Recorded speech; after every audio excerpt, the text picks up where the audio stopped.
Hi everyone, welcome to the biology by future doctor. उम्मीद है आप सब खैरियत से होंगे। लास्ट लेक्चर में मैंने आपको हेरिडिटी एंड इवोल्यूशन के क्वेश्चन आंसर सेशन लिया था और मैंने क्लास 10th का महाराष्ट्र बोर्ड के चारों लेक्चर हेरिडिटी एंड इवोल्यूशन पर कंप्लीट करा दिया है। अगर आप इस चैनल पर नए हैं तो ज़रूर जाकर उस लेक्चर को भी कंप्लीट कर लीजिए। एंड बहुत अच्छे और डिटेल में मैंने उस चैप्टर को पढ़ाया है। और आज हम स्टार्ट करने जा रहे हैं second lecture, that is the life process in the living organism. किसी भी लिविंग ऑर्गेनिज्म में कौन कौन से प्रोसेस होते हैं उसकी ज़िंदगी में। फॉर एग्जांपल कौन कौन से रेस्पिरेशन होता है, एक्सक्रीशन होता है, बहुत से ऐसे डाइजेशन होता है। तो ऐसे बहुत से प्रोसेस लिविंग ऑर्गेनिज्म में होते हैं। सेल डिवीजन होता है। So that we have to study in this chapter. So सबसे पहले आपका जो इंट्रोडक्टरी पैराग्राफ है जिसमें लिखा हुआ है living organism in the life process, उसके अंदर दिया हुआ कि बहुत से ऑर्गन सिस्टम ह्यूमन में प्रेजेंट है। कौन कौन से ऑर्गन सिस्टम प्रेजेंट है?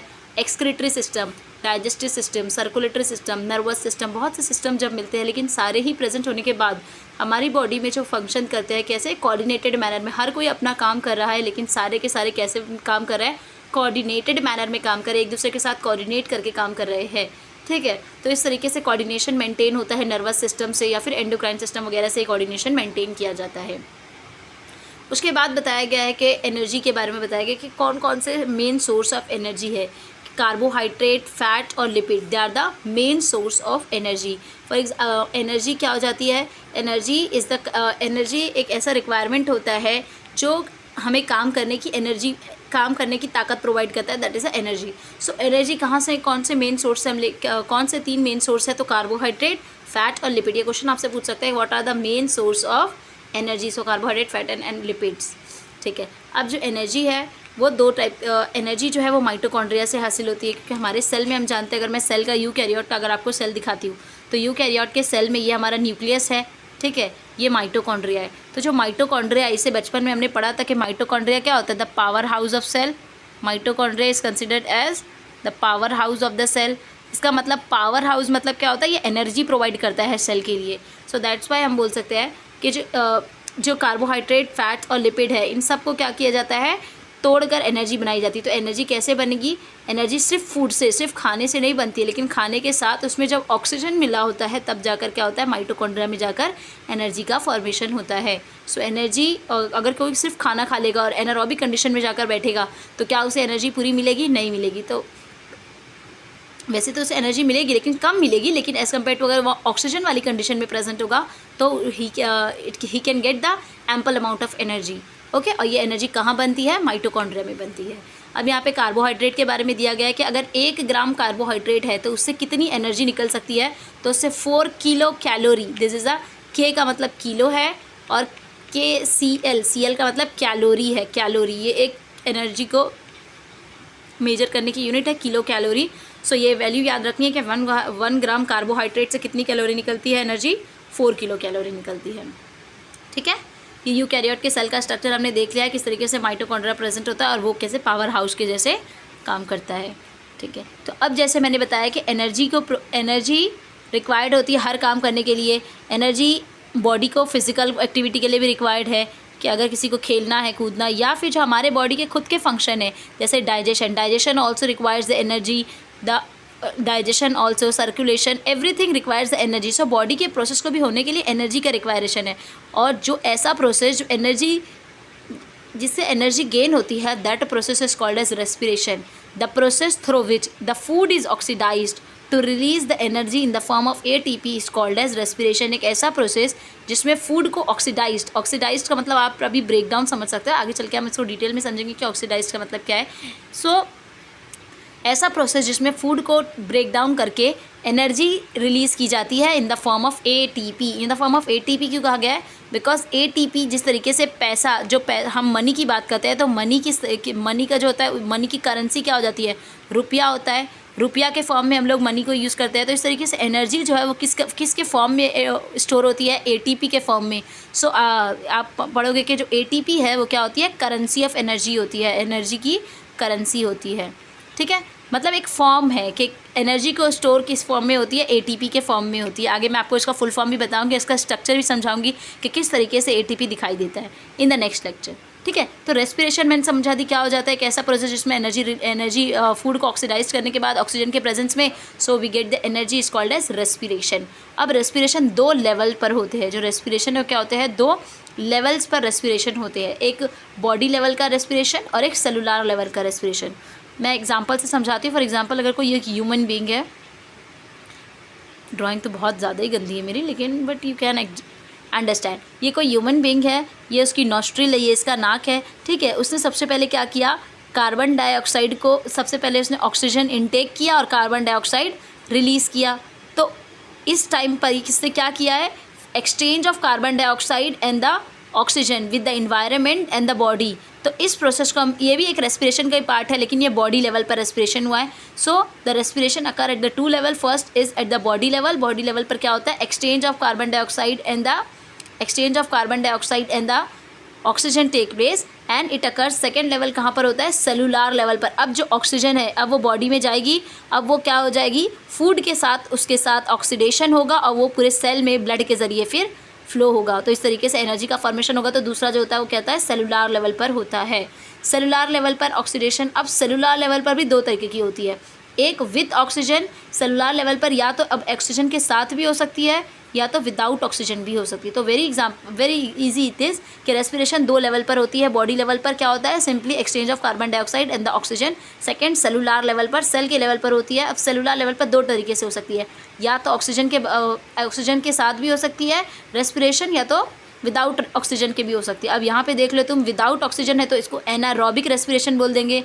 एना का मतलब होता है कोई चीज़ गायब होना, एनारोबिक रेस्पिरेशन। कोई भी चीज़ एना लगा होता है तो बोलते हैं एनारोबिक। एनारोबिक रेस्पिरेशन मतलब क्या है, एरोबिक रेस्पिरेशन नहीं है। जबकि अगर यहाँ पर अगर ऑक्सीजन प्रेजेंट है तो इसको बोलते हैं एरोबिक रेस्पिरेशन। ठीक है, एनारोबिक और एरोबिक रेस्पिरेशन समझ में आ गया। नेक्स्ट देखते हैं इसके सेलुलर लेवल पर एरोबिक रेस्पिरेशन को आज हम डिटेल में पढ़ लेंगे। उसके बाद फिर नेक्स्ट लेक्चर में हम एनारोबिक रेस्पिरेशन और एटीपी वगैरह के बारे में नेक्स्ट लेक्चर में पढ़ेंगे। तो जैसे कि मैंने सेलुलर रेस्पिरेशन बताई आपको, एक ऐसा रेस्पिरेशन जो क्या होता है, जो बॉडी लेवल रेस्पिरेशन के बाद स्टार्ट होता है। 2 टाइप का हो सकता है, या तो ऑक्सीजन के साथ, ऑक्सीजन अगर प्रेजेंट है तो उसको एरोबिक रेस्पिरेशन, और अगर ऑक्सीजन एब्सेंट होती है तो उसको एनारोबिक रेस्पिरेशन कहते हैं। अब जो एरोबिक रेस्पिरेशन है, अगर ऑक्सीजन प्रेजेंट होती है तो जो रेस्पिरेशन होता है वो 3 स्टेप्स में होता है। सबसे पहले हम किसको ऑक्सीडाइज करें, फूड, मतलब अगर मैं फूड की बात कर रही हूँ तो केमिकली फूड का मतलब क्या है। अगर मैं नॉर्मली फूड की बात कर रही हूँ तो नॉर्मली फूड कुछ भी हो सकता है, चपाती हो सकती है, राइस हो सकती है, but what we are getting from the food से कौन सा केमिकल कंपोनेंट मिल रहा है। सो मैंने पहले बताया कि फूड से जो एनर्जी एक्सट्रैक्ट करने के कंपोनेंट है वो क्या है, कार्बोहाइड्रेट्स है, लिपिड्स है, और क्या है, प्रोटीन्स है। So these are the carbohydrates, lipid and fat. So they are the main source of energy. तो अभी नॉर्मली खाने से ज़्यादातर हमें क्या मिलता है, कार्बोहाइड्रेट्स मिलता है। तो कार्बोहाइड्रेट का एक और टाइप, जो कार्बोहाइड्रेट का ही जो टाइप होता है ग्लूकोज होता है। तो कार्बोहाइड्रेट मिला मतलब क्या मिला, हमें ग्लूकोज मिला है। तो कार्बोहाइड्रेट के बहुत से टाइप होते हैं, तो जो ग्लूकोज है वो भी क्या है, एक कार्बोहाइड्रेट का टाइप है। ग्लूकोज में देख लो कितने कार्बन होते हैं। कार्बन वहाँ पे आपके टेक्स्ट बुक में क्वेश्चन है कि ग्लूकोज में कितने कार्बन होते हैं, तो C6H12O6 ये इसका फॉर्मूला है। आपको क्वेश्चन में पूछ सकता है right the formula for glucose, तो C6H12O6, जितना कार्बन उतना ही ऑक्सीजन है, बस जो हाइड्रोजन है वो क्या है, डबल है कार्बन से। तो इस तरीके से ग्लूकोज का फॉर्मूला याद रखना है, C6H12O6। उसके बाद फिर ग्लूकोज, तो हमें क्या करना है, ग्लूकोज को ब्रेक डाउन करना है। फूड का ऑक्सीडेशन मतलब क्या करना है, ग्लूकोज का ऑक्सीडेशन करना है। अब ऑक्सीडेशन मतलब क्या करना है, ऑक्सीजन के प्रेजेंस में हो रहा है, इसलिए एरोबिक रेस्पिरेशन माना जाएगा। तो अब एरोबिक रेस्पिरेशन देखते हैं। अब एरोबिक रेस्पिरेशन में सबसे पहला स्टेप है ग्लाइकोलाइसिस, सेकंड है क्रेब्स साइकिल, और थर्ड है इलेक्ट्रॉन ट्रांसफ़र चेंज। ये 3 जब स्टेप्स होते हैं पूरी तरीके से, तो जो ग्लूकोज है उसका पूरी तरीके से ब्रेक डाउन हो जाता है, and then we get the ATP as a form of energy. ठीक है, अब सबसे पहला प्रोसेस देखते हैं ग्लाइकोलाइसिस। ग्लाइको का मतलब है यहाँ पर ग्लूकोज, और लाइसिस का मतलब होता है किसी चीज़ को क्या करना, ब्रेक करना। ग्लाइको का मतलब होता है ग्लूकोज, और लाइसिस का मतलब ब्रेक करना। तो ग्लूकोज को ब्रेक करने के प्रोसेस को ग्लाइकोलाइसिस कहते हैं। तो अगर ग्लूकोज है, अगर एक ग्लूकोज जो है वो अगर कन्वर्ट होता है पायरुविक एसिड में, so that is we are calling as glycolysis कहते हैं। ग्लाइकोलाइसिस क्या होता है कि ग्लूकोज को ब्रेकडाउन ऑफ ग्लूकोज। ग्लूकोज में अब मैंने बताया अभी आपको कि ग्लूकोज में कितने कार्बन होते हैं, 6 कार्बन होते हैं। तो ग्लूकोज का अगर मैंने ब्रेक डाउन किया किस में, पायरेविक एसिड में। अब पायरेविक एसिड में कितने कार्बन होते हैं, 3 कार्बन होते हैं। तो अगर यहाँ पर 6 कार्बन है तो यहाँ पर भी बैलेंस्ड रिएक्शन होनी चाहिए। 6 कार्बन है तो यहाँ पर 3 कार्बन के 2 कंपोनेंट बनेंगे, तो 2 पायरेविक एसिड बनता है, साथ में ATP भी रिलीज होती है, NADH2 और वाटर का भी फॉर्मेशन होता है। तो 2 पायरेविक एसिड बन गए। अब पायरेविक एसिड किस में कन्वर्ट होता है, एसिटाइल कोएंजाइम A में कन्वर्ट होता है। 2 पायरेविक एसिड जो है वो 2 एसिटाइल कोएंजाइम A में कन्वर्ट होंगे, और साथ में ही 2 NADH2 और 2 कार्बन डाइऑक्साइड मॉलिक्यूल भी रिलीज होते हैं। तो ग्लाइकोलाइसिस बहुत सिंपल स्टेप है। ग्लाइकोलाइसिस में बस जो ग्लूकोज है वो 2 पायरेविक एसिड, ATP और NADH2 और वाटर रिलीज होता है, and then this pyruvic acid get again converted to the acetyl coenzyme A compound. ठीक है, glycolysis is a very simple step, and glycolysis is the common step in both aerobic and anaerobic respiration. Common in both aerobic and anaerobic respiration. चाहे aerobic oxygen present है या फिर oxygen absent है, यहाँ पर क्या होगा, ग्लाइकोलाइसिस सारे ही ऑर्गेनिज्म में होता है। ये एक कॉमन और एक यूनिवर्सल पाथ भी कहते हैं कभी कभी ग्लाइकोलाइसिस को, because it occurs in all the organism, though it has the nucleus, though it has the mitochondria और नॉट। ओके, सो ग्लाइकोलाइसिस सारे ही ऑर्गेनिज्म में इसलिए होता है because it does not require the oxygen, there is no requirement of oxygen for the glycolysis. I hope understood, बहुत आसान है। Second is the tricarboxylic acid cycle, जिसे हम क्या कहते हैं, क्रेब साइकिल भी कहते हैं। क्रेब साइकिल क्यों कहते हैं, because it is given by and discovered by the scientist Sir Hans Krebs, so that's why this tricarboxylic acid cycle is also called as Krebs cycle। अब क्या है, कैसा साइकिल है इसमें, जो अभी मैंने देखा कि ग्लाइकोलाइसिस से पायरुविक एसिड बनता है, पायरुविक एसिड से एसिटाइल कोएंजाइम A आता है। अब एसिटाइल कोएंजाइम A जो प्रोडक्ट है वो क्रेब्स साइकिल में एक पार्ट लेगा। क्या होता है कि जो एसिटाइल कोएंजाइम A है,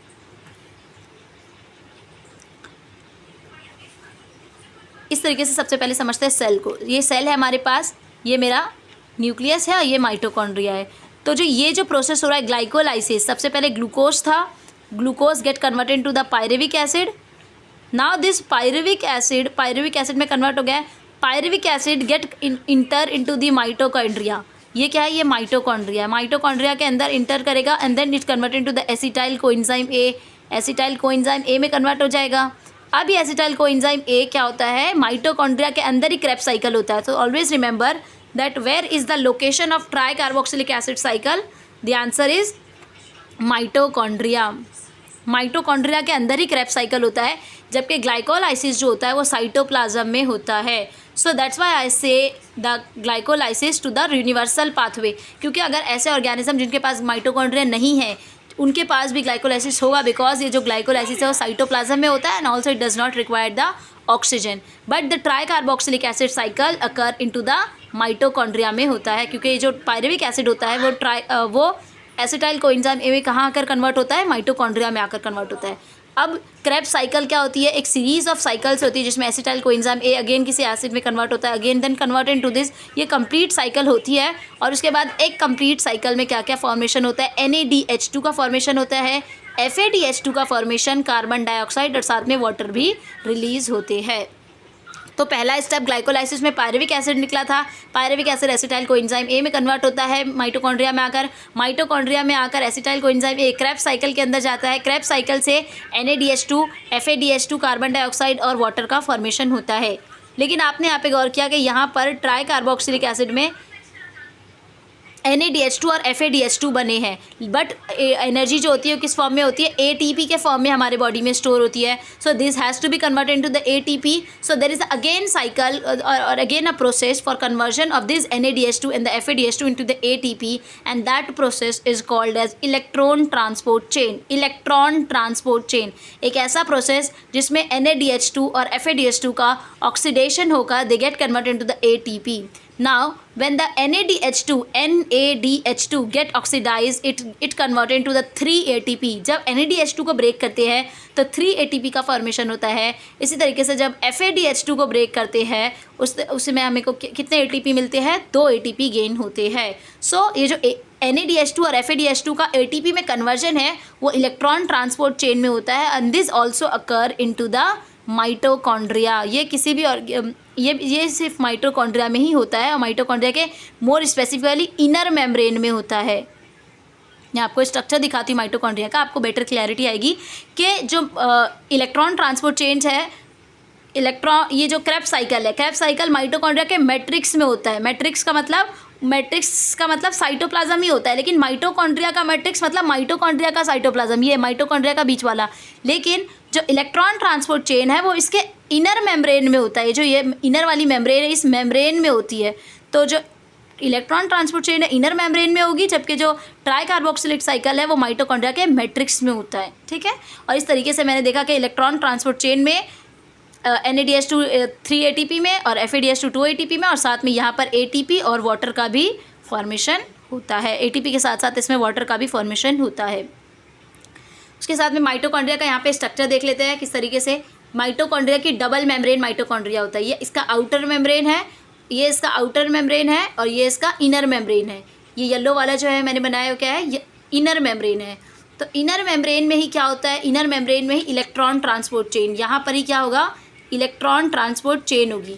लेकिन यहाँ पर इसके मैट्रिक्स में, ये जो इसका बीच वाला पार्ट है इसको हम लोग क्या बोलेंगे, matrix, that is the cytoplasm of the mitochondria. तो यहाँ पर ट्राई कार्बोक्सिलिक एसिड साइकिल होती है, साथ में NADH2 कार्बन डाइऑक्साइड और वाटर का भी फॉर्मेशन होता है when the acetyl coenzyme A goes into the Krebs cycle. तो इस तरीके से हमने इतना पढ़ा है आज सेलुलर रेस्पिरेशन में। तीनों स्टेप पढ़ लिए। ग्लाइकोलाइसिस क्या होता है, क्रेब्स साइकिल क्या होता है, और इलेक्ट्रॉन ट्रांसपोर्ट चेन क्या होता है, किस तरीके से ATP बनती है और क्या इसके स्टेप बाय स्टेप प्रोसेस है। नेक्स्ट लेक्चर में हम लोग एनारोबिक रेस्पिरेशन पढ़ेंगे। एनारोबिक रेस्पिरेशन कहाँ होती है, वेयर इट हैपेंस, क्यों होती है, वाई इट हैपेंस, और किस किस ऑर्गेनिज्म में ये होते हैं, and what are the product that we get after the anaerobic respiration, and also there are the about certain vitamins वगैरह के बारे में दिया हुआ है, vitamins के बारे में दिया हुआ है आपके टेक्स्ट बुक में, and then vitamins के बारे में दिया हुआ है, और बहुत भी सी इन्फॉर्मेशन है। Then we will be covering to the next lecture. लेकिन एक बार मैं आपको रिवाइज करा देती हूँ कि किस तरीके से हमने पढ़ा है। सबसे पहले life process in living organism देखा। ऑर्गन सिस्टम बहुत से होते हैं, और ऑर्गन सिस्टम बहुत से जब मिलते हैं, लेकिन फिर भी इतने सारे ऑर्गन सिस्टम होने के बावजूद भी हमारी बॉडी में क्या करते हैं, सारे कोऑर्डिनेटेड मैनर में काम करते हैं। कौन से मेन सोर्स है एनर्जी के, तो कार्बोहाइड्रेट, फैट और लिपिड मेन सोर्स है। एनर्जी जो है वो सिर्फ फूड से नहीं बनती है, साथ में ऑक्सीजन का भी होना ज़रूरी है। And they get and the food stuff plus oxygen in the mitochondria leads to the formation of energy in the form of ATP, which is the currency of energy. Second, 1 gram carbohydrate का अगर हम लोग oxidation करते हैं तो कितनी kilo calorie energy release होती है, 4 किलो कैलोरी एनर्जी रिलीज़ होती है। देन रेस्पिरेशन क्या होता है, एक ऐसा प्रोसेस जहाँ पर एनर्जी रिलीज़ होती है by oxidising the food in the presence of oxygen is called as respiration. Now it can happen at the two level. First is at the body level. Body level पे क्या होता है, exchange of carbon dioxide and the oxygen, whereas at the cellular level the food is oxidized either in the presence of oxygen. If it is in the presence of oxygen it is called as aerobic respiration. If it is in the absence of oxygen it is called as anaerobic respiration. ठीक है, अब aerobic respiration में हम लोग ने देखे कितने steps है, 3 स्टेप। ग्लाइकोलाइसिस में क्या होता है, glucose get converted to the pyruvic acid get converted to the acetyl coenzyme A. The glycolysis occurs into the cytoplasm. Glycolysis occurs into the cytoplasm, and after the formation of pyruvic acid this get enter into the mitochondria, and in the mitochondria the pyruvic acid converted into the acetyl coenzyme A now enter into the Krebs cycle, and this leads to the formation of NADH2 and FADH2. But this NADH2 and FADH2 are not the currency of the energy, so this converted into the ATP. The NADH2 converted into the 3 ATP, whereas the FADH2 converted into the 2 ATP in the electron transport chain, and along with the ATP the water is also formed, and the electron transport happen in the inner membrane. And also I explained you the structure of the mitochondria. I hope you have understood the lecture well. Thank you so much for watching the whole video, and subscribe, do subscribe and like, share and support me guys. Thank you so much.